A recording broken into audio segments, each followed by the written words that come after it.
You're listening to the Daily Sales Tips Podcast, and I'm your host, Scott Ingram. Today, I thought I'd share one of the very most popular clips from the Sales Success Stories podcast, and this was when David Weiss from ADP explained the details of the MEDDPICC sales process. This is a powerful methodology, and here's David explaining it.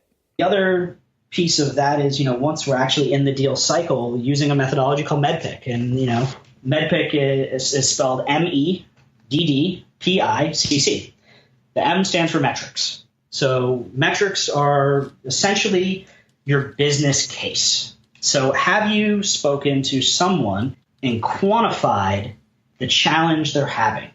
Not that they have a pain, but what the pain actually means to their business. I am a firm believer that everyone that works at an organization either generates revenue, enables someone else to generate revenue, or somebody there protects revenue.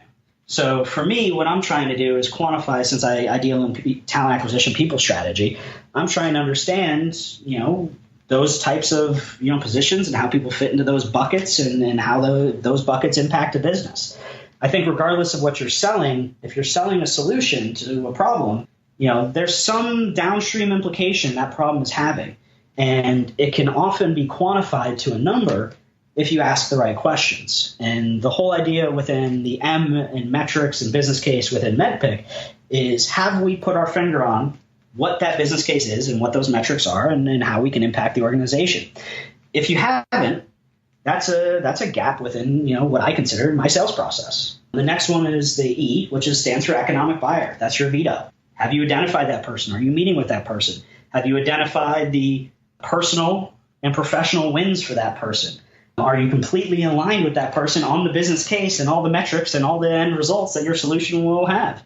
If you haven't, if you don't know who's actually signing the agreement and you haven't identified, all of those things, that to me is a gap in the sales process. The next one is what their decision process is. So who are they evaluating? How many people are they evaluating? How long is the evaluation going to take place? Who all is involved in that evaluation? It's all the things, it's every piece that the client's process is dictating that you need to find out. And again, if you don't know it, it's a gap. Next one's the other D in there is decision criteria. This to me is essentially a client's wish list. What are they really looking for feature functionality from a solution? And how well does your solution align to that?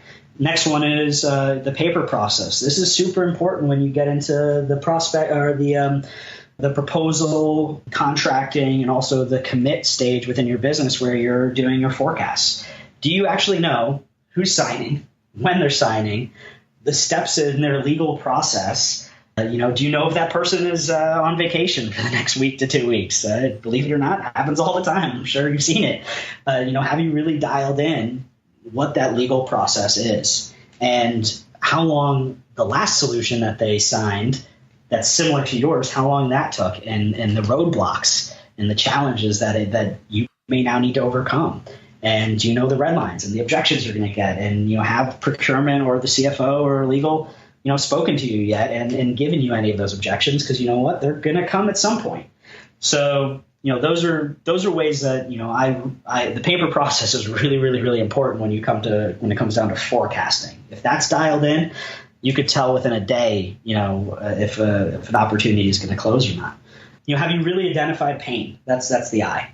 Identify pain. So that to me is outside of the business case, which is the end result. Have you kind of identified the high level reasons behind the change? The next one is, do you have a coach within the organization? And a coach is someone that will, tell you, for lack of a better word, inside information about how well you're doing and provide you and give you access to people. And when things stall or things go slow or something unexpected happens, they'll help you connect the dots and be real with you.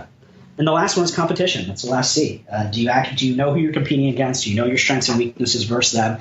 And have you been able to articulate those to the client?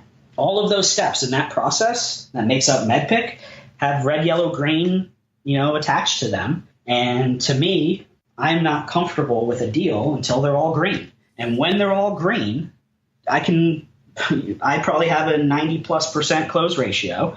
And I would bet, most of your listeners would as well, because there's a lot there. That's pretty much the whole sales process there when it comes to things you need to have to be confident in an opportunity you're working. David also shared a pretty incredible story that's included in the full Sales Success Stories book, as well as the brand new B2B Sales Mentors book, where he talks about how he doubled his income using the MEDDPICC methodology. It's a great read or listen, and you'll find links to both of those books along with David's full interview on Sales Success Stories at dailysales.tips/90. Are you using MEDDPICC yourself?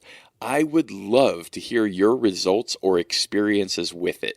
Just leave a comment on that page at dailysales.tips/90. Then come back tomorrow for another great sales tip.